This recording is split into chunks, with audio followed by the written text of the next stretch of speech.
This is the IST Health Tip of the Day. I'm your host, Roberto Parker. This podcast, we tackle the tough questions related to exercise, training for athletes, human performance, biochemical, biomechanical dysfunctions, problems that sometimes you have questions about that you don't quite know the answer to. So stay tuned, enjoy, take good notes, and God bless. Hey, what's up, guys? I'm here to talk about, do you need carbohydrates to survive and to live? I'm not talking figuratively, I'm talking literally. The answer is no, you do not. Well, Roberto, but carbohydrates are considered a major macronutrient. Please explain. Well, I will. I want to go back in time. How many years have human beings been on Earth? Some say 100,000, some say 200,000, some say longer than that. So let's just say it's 100,000. Let's go back. What was around 200,000 years ago? It was called the Ice Age. What was around in terms of carbohydrates during the Ice Age? There may have been a few berries, a few nuts, and nuts do have some carbohydrates, not just protein. Maybe a few berries when the weather was halfway decent, but for the most part, there weren't loaves of bread growing on trees. You know what was around? Wild game. And that's what human beings consumed. Now, I know I'm going to tick off some of you vegetarians and vegans out there, but I'm sorry. Human beings evolved consuming protein and fat during those primitive ancestral evolutionary years. How did they live then if carbohydrates were all that crucial?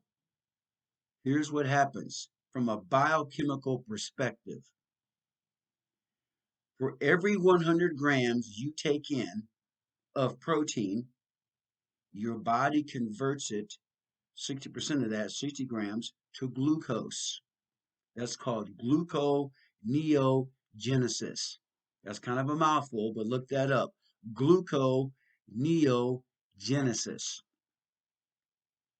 There are two main forms of energy that our body needs: our organs, our muscles, our brain: glucose and ketones. Now, you hear a lot about ketones today because of the ketogenic diet. The body will always have a first preference for using carbohydrates because it's a quick and easy source for your body to use. Your muscles will use it, your liver will use it and break it down. So that's good. Now, the reason carbs are so prevalent today is because they're very inexpensive to manufacture by the food manufacturers. When you go to a party, normally it's not a keto party. They're not going to have steak and eggs there to eat. It's going to be crackers, it's going to be potato chips, it's going to be maybe a few nuts, maybe some slices of cheese over there. We just had the Super Bowl a few weeks ago. What were the main types of foods there? Beer, wine, chips, dips, crackers, Subway sandwiches, pizza, carbs, carbs, carbs, carbs, carbs, maybe a little bit of fat with some cheese. It's cheap and it's easy to manufacture. Getting back to the energy levels, the body will use glucose first. But let's say you were to eliminate carbs completely from your eating habits. And that includes fruit too, by the way. I'll circle back to fruit here in a second. But let's say you completely eliminate carbohydrates. Can you survive? Yes, you can. Because if you're strictly going to eat, let's say, steak and eggs, I'm not saying to go out and do that necessarily, but let's say you did. Your body would convert the protein from the steak and from eggs to glucose.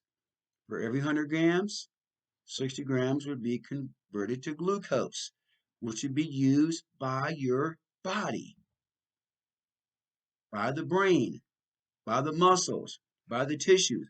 That is how our primitive ancestors survived, by gluconeogenesis. Because when it's cold outside, folks, you don't have a lot of berries and fruits growing around. That's what they had to survive on. Now we need fats also, because fats also provide energy. That's another form of energy.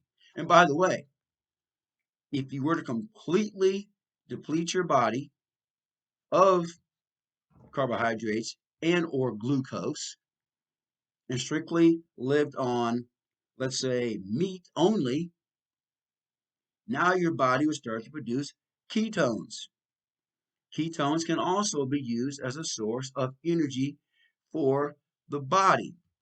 Now, I'm not necessarily promoting the ketone diet, even though I believe it is appropriate for some people.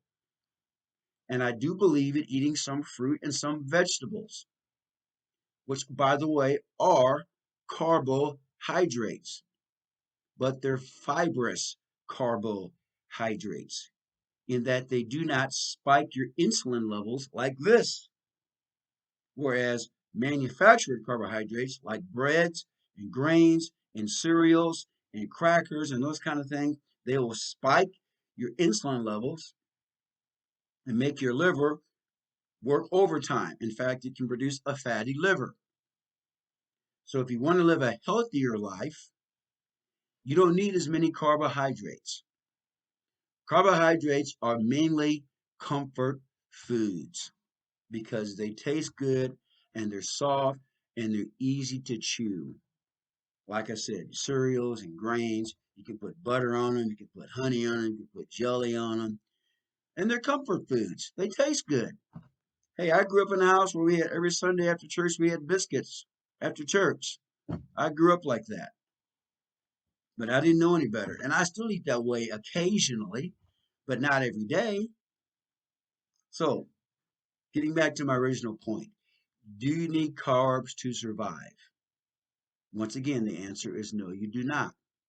You can strictly survive on strictly eating carnivore or mainly eating meats and eggs, maybe some nuts. Now, some people have an allergic reaction to nuts, so be careful there.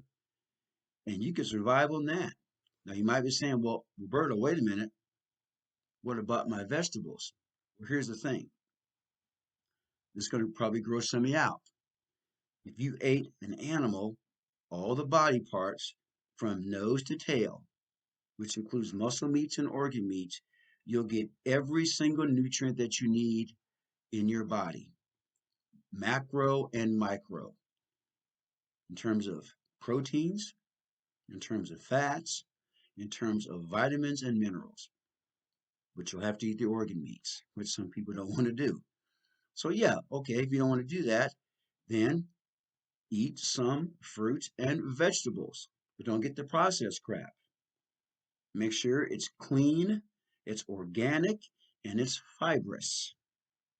And don't go overboard with eating fruits and vegetables. In other words, don't eat just fruits and vegetables and don't eat any protein and or fats. That's not good either because once again, if you do that, that could possibly jack up your insulin, plus you're not getting enough protein to rebuild those cells. Many Americans do not consume good quality protein. And what I mean by quality is this: essential amino acids. That's what they're not getting enough of. There are certain plant-based products, food-wise, that have proteins, but they do not have essential amino acid proteins. That's what they don't have.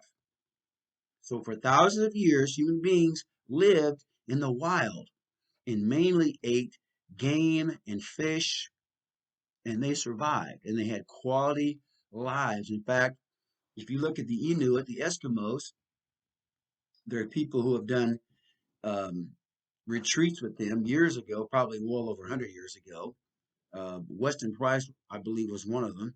He was a dentist who wanted to study different ancestral tribes around the world. So we stayed with the Eskimos, I think, for about a month or so, maybe longer than that. And what he found is they mainly ate whales and blubber and fish, and they had very good dentition with their teeth. They had glowing skin. They lived long, healthy lives. And you know what kind of fruit grows in the North Pole? Zero. Zero. But the animals that the Inuit were eating stuff off of the ocean floor called seaweed, also basically grass. So they're getting it kind of in a secondary way, but they're getting it that way. So you can survive without carbohydrates. So don't think you need to do that. Now, is it easy to do? No, it's not. I'm just going to be real honest with you. It's not. If you're accustomed to eating 100 grams of carbs a day, then trust me, it's going to be hard for you to make that transition. It can be done, but it's hard to do. But I'm just telling you, that's what needs to be done. If you can make that transition gradually and slowly, you're going to be a lot healthier in your life. If you need any help with that type of a transition, call me. I can help you. I can't crawl in your body and do it for you, but I can give you the tools. I can sit down with you. I can give you some different options, some different types of meal plans, possibly, and we can work together to see if it's a good fit. I work with people all the time. We can do some lab work to see what type of metabolic type you are because everybody's a little bit different. Biochemically speaking, some people can handle more proteins, more fats, and even sometimes more carbohydrates. Some people have to handle less. But I really do believe, and I know that if you had to survive just on proteins and fats, you could do it. You could do it. Now, I'm not saying you have to do that necessarily, but if you're trying to lose body fat, folks, if you're having a big struggle with your body fat, you've got to cut down those carbohydrates. There's no ifs, ands, or buts about it. You got to cut those carbs down because that is elevating your insulin, and that is causing insulin resistance. It is causing a fatty liver, and your body is just holding on to those toxins and those fat cells. You've got to cut down those carbohydrates. So anyway, give me a call. My number's on the screen here. I'll be more than happy to work with you. Guys, thanks for listening. I hope these sessions I do are informative. Take care. God bless. This has been another IST Health Tip of the Day.